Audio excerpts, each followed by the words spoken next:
নবী করিম সাল্লাল্লাহু আলাইহি ওয়াসাল্লাম কখনো কখনো উত্তম কাজ ছেড়ে অনুত্তম কাজ করেছেন না করেননি? হিকমতের জন্য করেছেন, তাতে রহস্য আছে।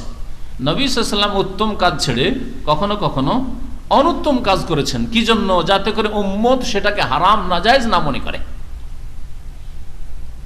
খেলাফে আউলা মানে যেটা শ্রেয়, যেটা উত্তম, তার বিপরীত কাজ করেছেন, মানে অনুত্তম কাজ করেছেন। জায়েজ কিন্তু অনুত্তম। নবী করিম সাল্লাল্লাহু আলাইহি সাল্লামের উচ্চ স্থানের দাবি ছিল যে তিনি উত্তম কাজটা করতেন, তা না করে তিনি যে উত্তম কাজ করেছেন, আল্লাহ পাক এই ক্ষেত্রে ঘোষণা করেছেন এই ধরনের যেগুলি কাজ আপনার রয়েছে সেগুলির মার্জনার ঘোষণা করলাম, আগে হোক অথবা পরে হোক। এই আয়াত নাযিল হওয়ার আগে হোক অথবা পরে হোক। যেমন নবী করিম সাল্লাল্লাহু আলাইহি সাল্লাম দাঁড়িয়ে পেশাব করেছেন না করেননি? হাদিস কোথায় আছে বলতে পারেন? সহিহ বুখারীতে আছে। কিন্তু আমাদের দেশের ধর্মীয় প্রেক্ষাপটে দাঁড়িয়ে পেশাব করা চরম অপরাধ, বড় অপরাধ না?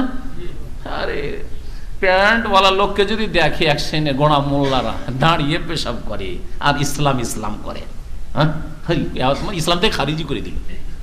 অথচ রাসূলুল্লাহ সাল্লাল্লাহু আলাইহি ওয়াসাল্লাম দাঁড়িয়ে পেশাব করেন। আতা সুবাতাতা কওমিন ফাবালা কায়মান, এই হচ্ছে হাদিসের শব্দ, হাদিসের বাক্য।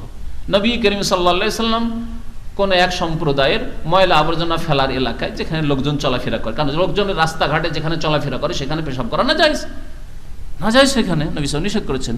এইরকমই গাছের ছায়ায় পেশাব করা না জায়েজ, নিষেধ করেছেন রাসূলুল্লাহ সাল্লাল্লাহু আলাইহি ওয়াসাল্লাম। আতা সুবাতাতা কওমিন, যেখানে লোকেরা ময়লা আবর্জনা ফেলতো সেখানে এসে ফাবালা কায়মান, কি করলেন? দাঁড়িয়ে কাজায়ে হাজাত করলেন, পেশাব করলেন। নবী সাল্লাল্লাহু আলাইহি ওয়াসাল্লামের এই পেশাব করা কি প্রমাণ করে?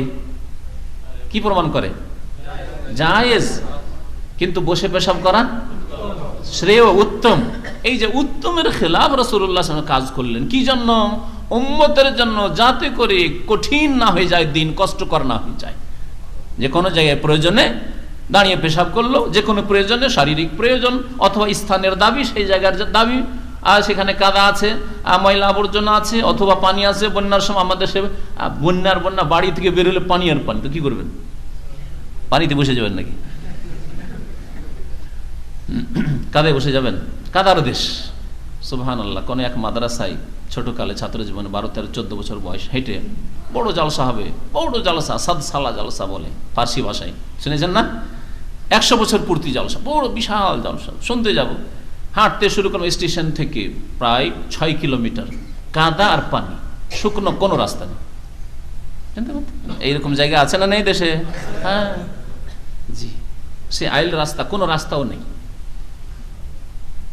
আইল রাস্তা বুঝেন তো, মানে দুই জমির মাঝখানে আইল করা আছে, ব্যাস ওর উপর দিয়ে চলতে হয়। মাঝে মাঝে আছাড় খেয়ে এদিকে পড়ি এদিকে পড়ি, এই অবস্থা। ওই রকম জায়গায় পেশাব পায়খানা প্রয়োজন হয়, কি করবেন আপনি? যাই হোক, জায়েজ। কিন্তু উত্তমের খেলাফ নবী করিম সাল্লাল্লাহু আলাইহি ওয়াসাল্লাম এইরকম বিভিন্ন ক্ষেত্রে উম্মতের জন্য জায়েজ করার জন্য উত্তমের খেলাফ কাজ করেছেন। দাঁড়িয়ে খাওয়া নয়, দাঁড়িয়ে পান করা, দাঁড়িয়ে পান করা উত্তমের খেলাফ, অনুত্তম। উত্তম হচ্ছে বসে পান করা।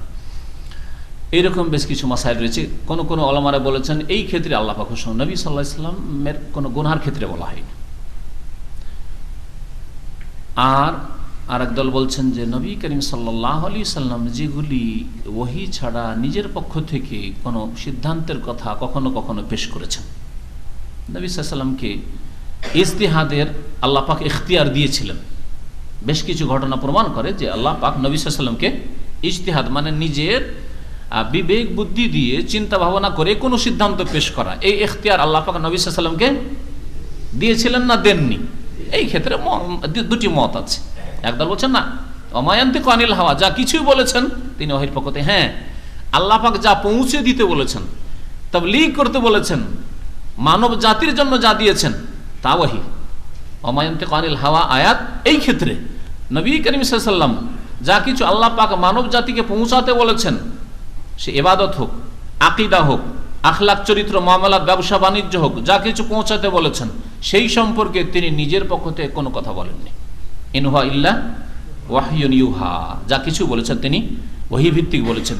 কিন্তু বেশ কিছু সিদ্ধান্ত এই সম্পর্কে আল্লাহ পাক ইজতিহাদ, কোন কোন ক্ষেত্রে আল্লাহ পাক রব্বুল ইজতিহাদের তাকে ইখতিয়ার দিয়েছেন যে তুমি এই ক্ষেত্রে যে সিদ্ধান্ত বলবে সেটাই চলবে। এই জন্য নবী সাল্লাল্লাহু আলাইহি ওয়াসাল্লাম মাঝে মাঝে ইজতিহাদ করেছেন দুনিয়ার ব্যাপারেও আর কিছু দিনের ব্যাপারেও।